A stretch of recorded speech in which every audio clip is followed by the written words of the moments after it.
జోలికి ఎవడైనా వస్తే తాట తీస్తా. ఇది చంద్రబాబు నాయుడు గారు మాట్లాడిన లేటెస్ట్ మొన్న 15వ తారీఖు మాట్లాడారు. ఆడబిడ్డల జోలికి వస్తే తాట తీస్తా. ఇప్పుడు ఇంతమంది వచ్చారు వీడియోస్. అదే 15వ తారీఖు శ్రావణి గారి ఏదైతే జరిగిందో ఇష్యూ కళ్యాణదుర్గంలో జరిగింది.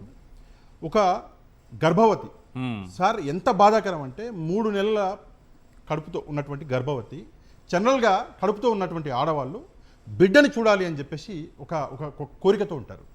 తనకేమైనా తన బిడ్డకేం కావద్దు అని చెప్పేసి కోరికతో ఉంటారు. కానీ తనను తాను చంపుకున్నది తన బిడ్డని 3 నెలల బిడ్డని కూడా చంపింది అంటే ఆమె అనుభవించినటువంటి ఆ బాధ కష్టము మనకెవ్వరికీ అర్థం కాదు. కానీ అర్థం కావాలంటే మనసున్న వాళ్ళకు 2 విషయాలలో అర్థమవుతుంది. మొదటిది ఆమె చెప్పిన 2 మాటలు ఆడియో కాల్లో 2 మాటలు, చివరి 2 మాటలు నేను మీకు వినిపిస్తాను. మొదటిది, నాకు నా బిడ్డకి న్యాయం చేయండి. చనిపోయినాక, చనిపోక ముందు న్యాయం చేసి దమ్ము మీకు లేదు, ఆ సత్తా మీకు లేదు. చనిపోయిన తర్వాత నన్ను న్యాయం చేసింది. లాస్ట్ ఒక చిన్న పదం వాడింది, ఇక సెలవు అన్నది. ఇక సెలవు, సిగ్గుతోటి చచ్చిపోవాలి. ఇది ఒక అంటే టీవీ ఛానల్లో మాట్లాడొచ్చో లేదో, సిగ్గుతోటి చచ్చిపోవాలి రాజకీయాలు ఈ విషయంలో చేసినటువంటి వెధవలు. ఎందుకు చచ్చిపోవాలంటే ఒక మహిళని కాపాడలేకపోయారు, 3 నెలల శిశువుని కడుపులో ఉండగా చంపేసిన వాళ్ళు ఎవరు అంటే ఆమె క్లియర్గా పేర్లతో చెప్పింది. టీడీపీ పార్టీ అని చెప్పి పార్టీని, నేను పార్టీ ఏదైనా ఇదే మాట అనేవాడిని, వేరే పార్టీలైనా ఇదే మాట అనేవాడిని. టీడీపీ పార్టీ అని ఆమె చెప్పి అక్కడ అన్యాయం జరిగింది పోలీసుల వల్ల అని చెప్పేసి పోలీసులని టీడీపీ పార్టీని దూషిస్తే ఈరోజు గుర్తుందా సార్ అసలు మనకి ఆ కేసు? ప్రాణమే లేకుండా పోయింది సార్. అదే 15వ తారీఖు చంద్రబాబు నాయుడు గారు ఉదయం ఈ మాట అన్నాడు. రైట్. సాయంత్రానికి ఆమె ఏం చేసింది, తను చచ్చిపోయి తన పాపను కూడా చంపేసింది. అంత పెద్ద అన్యాయం జరిగింది ఎక్కడో కాదు, ఆఫ్ఘనిస్తాన్లోనూ కాదు, ఇంకే రాష్ట్రంలో దేశంలో కాదు, పాకిస్తాన్లో కాదు, ఇది ఆంధ్రప్రదేశ్లో జరిగినటువంటి విషయము.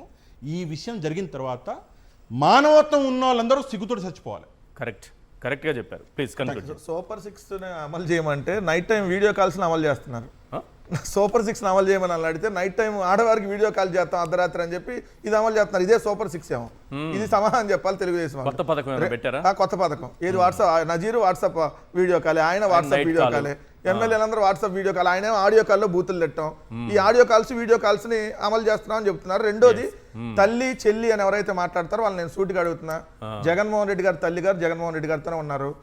చెల్లి గారు ఆడపిల్లని కాదు ఏడపిల్లని అట్లా అని చెప్పి మీరు ఆ రాజకీయ స్వప్రయోజనాల కోసం చంద్రబాబు నాయుడు గారి పంచం చేరారనేది వాస్తవం. కానీ నేను అడుగుతున్నా, ఈరోజు లోకేష్ గారు మీ అత్తగారిని, అదేవిధంగా చంద్రబాబు నాయుడు గారు చెల్లెల గారు అయినటువంటి నందమూరి శాలిని గారిని బండబూతులు మీరే లంబూతులు తిట్టించారు కదా. మరి దీనికి ముందు సమాధానం చెప్పండి. మీ అత్తగారు, అదేవిధంగా చంద్రబాబు నాయుడు గారు చెల్లెలు అవుతారు.